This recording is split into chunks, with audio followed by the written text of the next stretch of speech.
Sestri Levante lancia i custodi di quartiere. Le famiglie assegnatarie dei 4 alloggi di edilizia residenziale pubblica Le Casette Rosse si occuperanno della cura delle aree esterne. Formarsi per competere. L'obiettivo dei 2 corsi presentati al Villaggio del Ragazzo è destinati a formare figure professionali per Fincantieri, Siemens e altre aziende. Aperte le iscrizioni. Dare la vita a Dio genera gioia. La memoria del martirio di una giovanissima nel cuore dell'estate di Santa Margherita Ligure, celebrata con fede la festa patronale. Le parrocchie devono vivere in collaborazione con la diocesi e non fare vita a sé, così il vescovo in occasione dell'anniversario di dedicazione della cattedrale di Chiavari. Presentati gli Esculapio d'Oro 2019, premiati il medico Matteo Cavallero e tutto il gruppo infermieristico del pronto soccorso DEA di primo livello dell'ospedale di Lavagna. Venerdì la consegna. Buongiorno a tutti cari amici e ben ritrovati ad un nuovo appuntamento con la nostra informazione. Dunque, come avete sentito dai titoli, sono stati inaugurati 4 alloggi di edilizia residenziale pubblica a Sestri Levante nella zona delle Casette Rosse.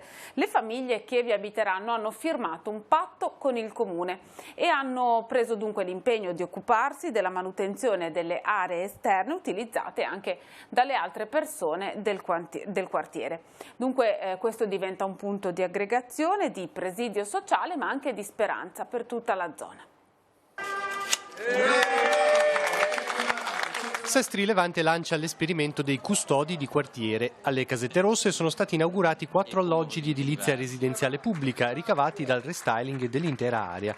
La particolarità è che le famiglie assegnatarie si prenderanno cura del bene ricevuto, un presidio sociale di integrazione e di crescita e di speranza per tutto il quartiere. Daranno delle ore di volontariato ai cittadini in quanto si occuperanno di tagliare l'erba, di aprire e chiudere i cancelli del parco e anche di partecipare alle attività del quartiere. Ci sono molti bambini che verranno a vivere qua, ci sono 5 bambini e questo ci riempie ancora più di orgoglio perché insomma sono bimbi che avranno la possibilità di avere una casa con la loro famiglia ma anche di vivere un'esperienza diversa di solidarietà e di socialità all'interno della comunità.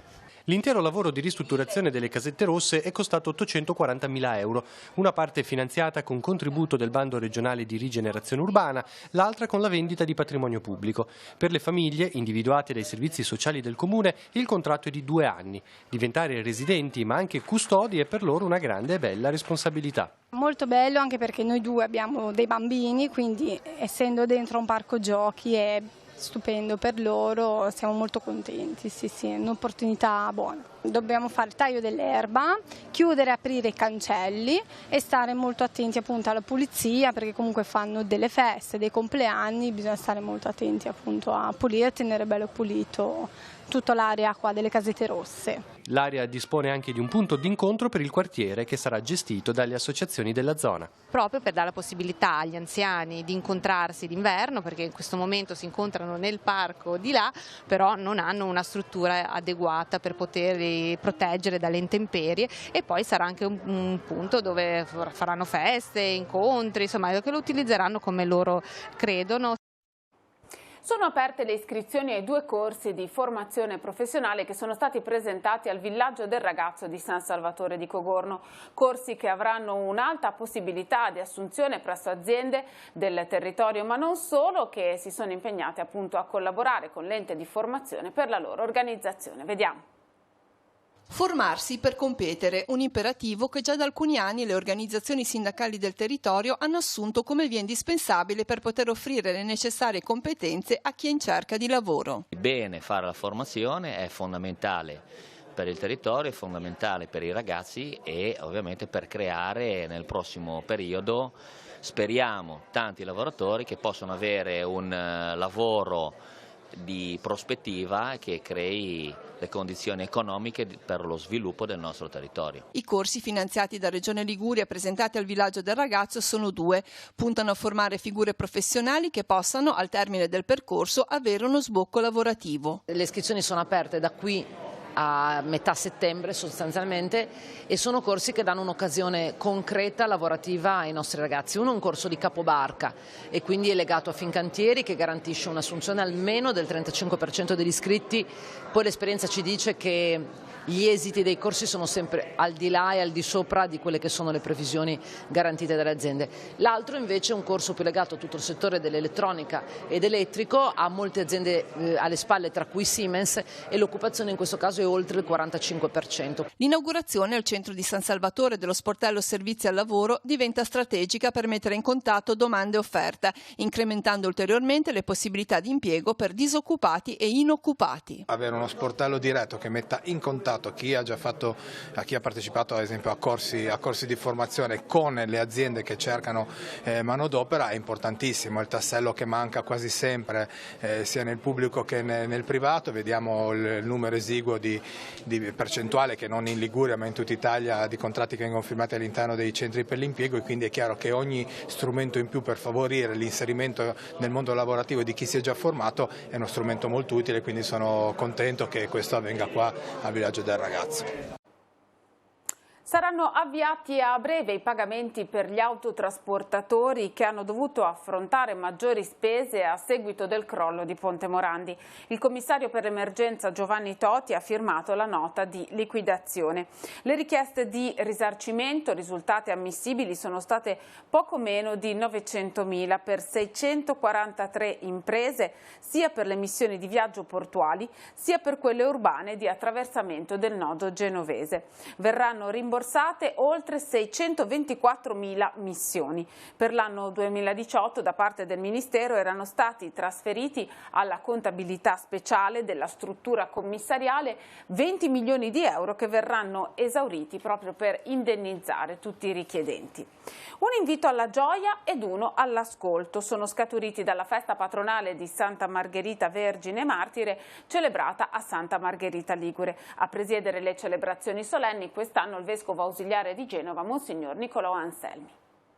Santa Margherita martire, dunque testimone, ci richiama alla testimonianza quotidiana di ciascuno di noi. La morte di una giovane martire dei primi secoli del cristianesimo è al centro della festa patronale della città di Santa Margherita Ligure. Celebrata con fede ogni anno nel cuore dell'estate affollata, la memoria liturgica del martirio di Margherita di Antiochia può essere occasione di grande gioia. Lo ha spiegato nella messa solenne il vescovo ausiliare di Genova, Monsignor Niccolò Anselmi. Il martirio sembra una cosa triste, ma in realtà è una cosa gioiosa, perché io penso, anzi anche dalla mia esperienza, che vivere e morire per il regno di Dio sia una delle più grandi gioie che uno possa sperimentare. Sentire che Dio opera attraverso di noi, essere suoi collaboratori per costruire così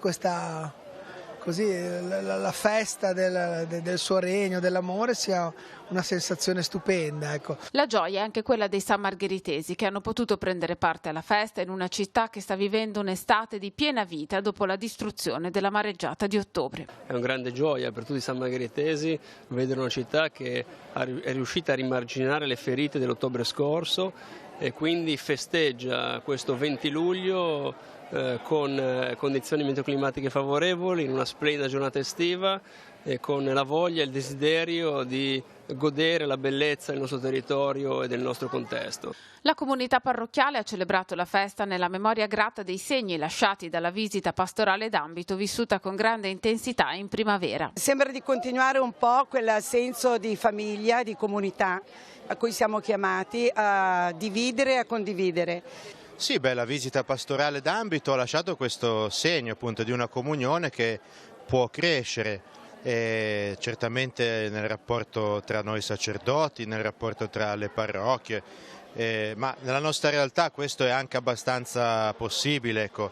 Certamente la visita del vescovo la sentiamo ancora, ha dato uno slancio bello in questo senso. La festa è culminata con la solenne processione per le vie della città con l'arca portata a spalle e la sosta tradizionale sul lungomare per la riflessione condotta da Monsignor Anselmi, che rivolgendosi in particolare alla società civile ha invitato a mettersi in ascolto delle fatiche e delle speranze della città ed in particolare dei suoi giovani. La nostra chiesa locale ha celebrato l'anniversario della dedicazione della cattedrale di Chiavari, avvenuta nel 1894, 2 anni dopo la costituzione della diocesi. Il primo vescovo, Monsignor Fortunato Vinelli, volle dedicare l'edificio sacro a Maria. Ieri la messa presieduta da Monsignor Alberto Tanasini, che ha invitato a recuperare il senso della chiesa particolare. La cattedrale è centro e principio della vita diocesana. In occasione dell'anniversario, Monsignor Tanasini insiste sulla necessità di recuperare il senso della Chiesa particolare, la diocesi appunto, che è una porzione del popolo di Dio affidato alle cure pastorali del vescovo. Un vescovo che naturalmente non può essere ovunque, per questo ci sono le comunità parrocchiali, cellule della Chiesa diocesana.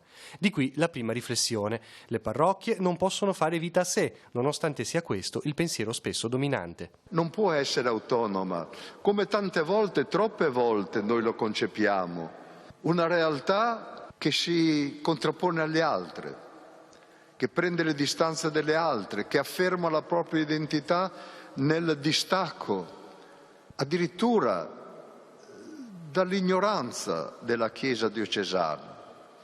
Questo non è possibile.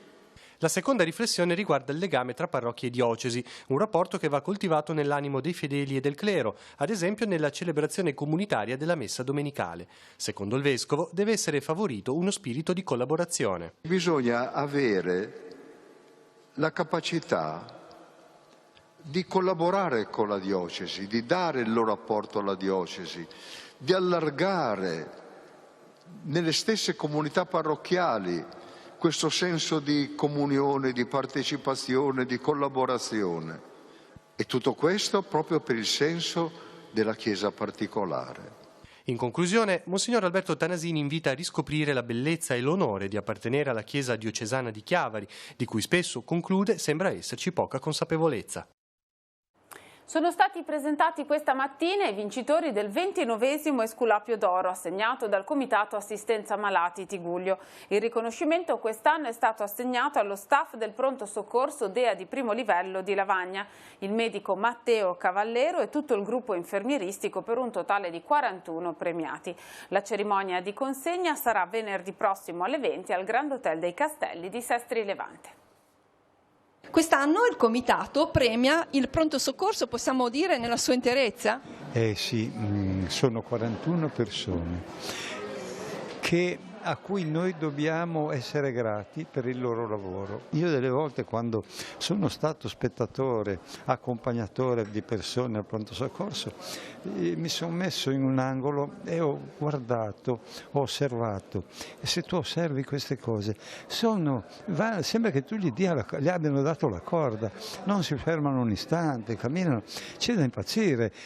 Sono persone superiori queste. Quanto è impegnativo lavorare al pronto soccorso? È molto impegnativo perché è un lavoro imprevedibile, continuo, è molto stressante e contemporaneamente si hanno tante persone che hanno bisogno, che potenzialmente potrebbero peggiorare, quindi bisogna avere occhi per tutto e riuscire a stabilire delle priorità e soprattutto dare delle risposte contemporaneamente a tante persone, non è semplice. Stefano Canata non è nuovo a riconoscimenti di questo genere, in questo caso però viene premiata una squadra. Sì, è stata una sorpresa, non me l'aspettavo, ne sono enormemente felice perché vuol dire che il lavoro che stiamo svolgendo, che svolgeremo, abbiamo svolto in questi anni con enorme sacrificio e senso di responsabilità è stato apprezzato dagli utenti e questo io ringrazio tutti di cuore. Come si affrontano le emergenze anche da un punto di vista emotivo ed umano? Ma diciamo che si affrontano poi intanto cercando di capire la persona che si ha di fronte, no? Quindi cercandola di ascoltare. Ci vuole, punto principale, la competenza, cioè essere preparati, però se il medico riesce ad avere con l'umanità quel qualcosa in più è un medico migliore secondo me e quindi quello è fondamentale per approcciare un paziente che è critico, perché poi il pronto soccorso accoglie tutti, no? Cioè è il luogo dove a qualunque ora del giorno e della notte, qualunque problema una persona abbia, viene in pronto soccorso. Quindi credo che sia la massima espressione del rapporto medico-paziente, no? Quindi si fa così, insomma, si prova a fare così, ecco. Ora sfogliamo le pagine dei quotidiani in edicola questa mattina con la nostra rassegna stampa, poi ci ritroviamo per gli ultimi aggiornamenti. Pace per la Siria è il titolo in primo piano su Avvenire e la lettera del Papa ad Assad, preoccupato per la catastrofe umanitaria. A Idlib si combatte ancora, raid del governo su un mercato, 40 morti. Anche se la guerra ufficialmente è terminata, non si ferma la violenza in alcune zone. I trasporti, attacco alle linee veloci, l'Italia dei treni va in tilt, una cabina elettrica e 2 pozzetti dell'alta velocità a fuoco lungo i binari alla periferia di Firenze. Il caso Siri rinfocola lo scontro Lega Movimento 5 Stelle, la politica italiana, niente incontro tra vice premier e autonomia verso il rinvio. All'interno del quotidiano cattolico, Cina, sulla libertà religiosa c'è solo il metodo del dialogo, così la Chiesa si confronta con Pechino sui molti nodi ancora aperti e sottraendosi all'uso strumentale della fede.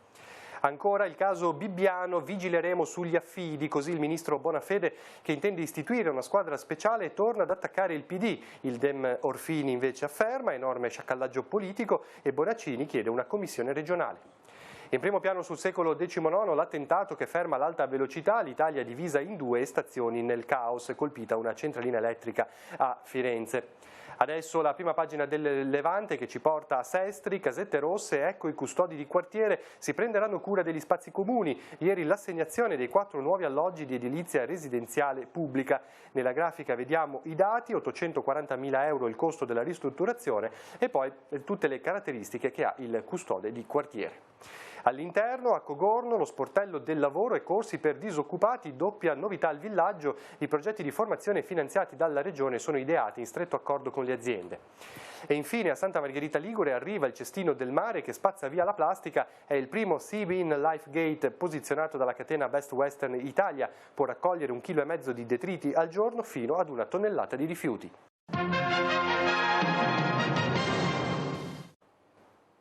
La cronaca: i poliziotti del commissariato Pre ieri pomeriggio hanno arrestato un 30enne straniero pluripregiudicato ed irregolare sul territorio nazionale per detenzione di stupefacenti ai fini di spaccio. L'uomo era già noto alle forze dell'ordine ed è stato fermato mentre transitava a bordo della propria auto in via Fillac.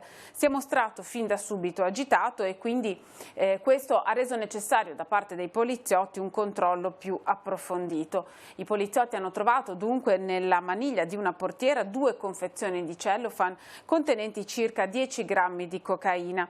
Poi si sono diretti nell'abitazione dell'uomo in via del Campasso, dove hanno trovato altri 160 grammi di cocaina e 40 di hashish, oltre ad un bilancino di precisione e oltre 12.700 euro in banconote di vario taglio. La perquisizione domiciliare dunque si è estesa anche ad un altro appartamento in via Rivarolo e anche in questo caso sono stati ritrovati circa 10 grammi di cocaina, un bilancino di precisione e vario materiale per il confezionamento dello stupefacente. L'uomo è stato arrestato e accompagnato nel carcere di Marassi a disposizione dell'autorità giudiziaria. Per gli altri aggiornamenti andiamo in redazione, dove oggi per noi c'è Maurizio Garrefa.